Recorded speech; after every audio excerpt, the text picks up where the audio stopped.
As you might have noticed in lab, we use the air as a source for some of the reactants. I mean, if you're burning something, you don't worry about putting extra oxygen into it normally. I mean, maybe you're burning an acetylene torch and you need to add extra oxygen to it. Instead, we just let the air furnish oxygen. So a lot of times we would like to know what the partial pressures of the components are. Here is an example of that because, I need to know how much is nitrogen, how much is oxygen. Let's do this then. We have a sample. The sample has a total mass of a gram, and we are saying that we're ignoring everything except the nitrogen and oxygen. So the 0.76 grams is nitrogen and 0.24 grams is oxygen. What are those partial pressures?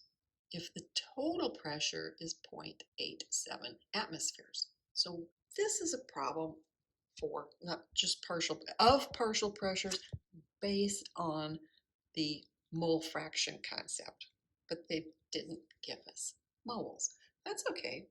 We can deal with that. The first thing then that I need to do is I need to find the number of moles of each. Find the number of moles of nitrogen and the moles of oxygen. Well, it's in grams. That means I need to use the molar mass in order to find the number of moles. So let's do that. So N for the oxygen is going to be the 0.240 grams that they told us about. And we will multiply that by the molar mass flipped, right? Because the grams need to be on the bottom to cancel and give us moles. So a mole of oxygen gas is 31.998 grams because it's a diatomic, which means you get 0.00750 moles of O2. How about the other one, the number of moles of nitrogen? They said it was 0.760 grams of nitrogen. And using the molar mass of nitrogen, which is 28.014 grams, then I will be able to calculate it that it's 0.0271 moles of nitrogen. Now, a little detail here. You can see this with 3 sig figs comes out 4 decimal places. This one came out 5. So I'm going to have to ignore that one. That 0, I'm just going to have to ignore it. That's okay though, it's a 0, so it's not like I'm even losing anything. Total then, total number of moles is there, 0.0346 moles. That's going to be N total. Great, now I can do the mole fractions. So this mole fraction for the nitrogen, I would use 0.0271 over 0.0346. When I do that, I get 0.783. When I do the mole fraction for the oxygen, then I'm going to use the 0.0075 over the 0.0346, and I will get 0.217. Now, if you do your little double check here and you add, you discover it does indeed add up to 1. So that's good. I haven't done anything wrong there. And if I want the partial pressure, let's do oxygen first. I'm going to use chi of oxygen and P total.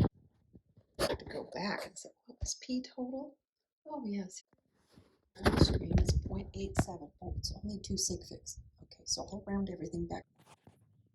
So here it's the 0.217 times the 0.87. This one has units attached to it, unlike these mole fractions, and you end up with 0.19 atmospheres. Now let's do the partial pressure from the nitrogen gas. So chi of the nitrogen and the total, chi of the nitrogen, 0.783, total total pressure was 0.87 atmospheres. And when I multiply that out, I get 0.68 atmospheres. And if I add them together, I get 0.87 atmospheres. So there's my second double check. I'm quite confident that I have gotten the answer right. Let's do another example. So we have some divers, and it turns out that if you are diving and you breathe in nitrogen under high pressure, that when you come back up to the surface, you could end up getting the bends if you come up too quickly for the nitrogen to come back out of your bloodstream properly. So a lot of times they will use a neon oxygen gas mixture. Now this particular one, they're saying how many grams of oxygen and grams of neon and what the total pressure is. Then it asks what's the partial pressure of oxygen in those tanks.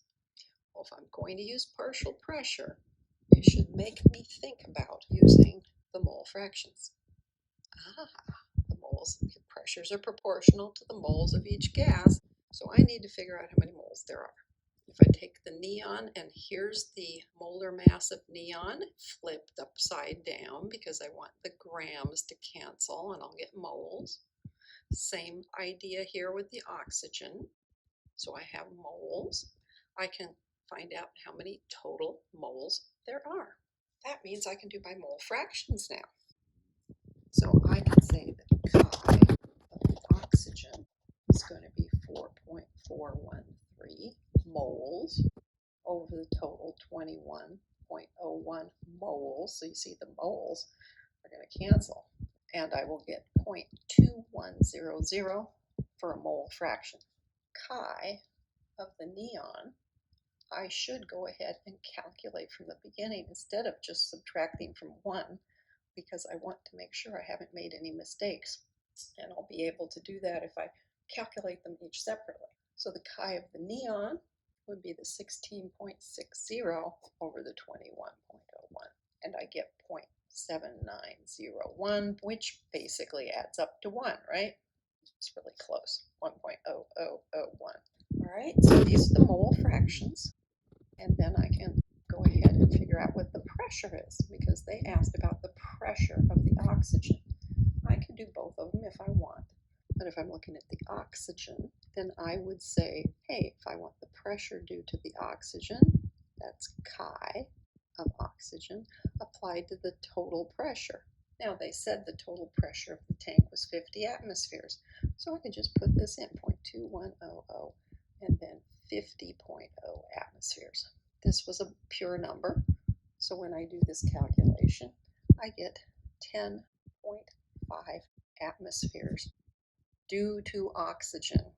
I can go ahead and do the same thing for the neon.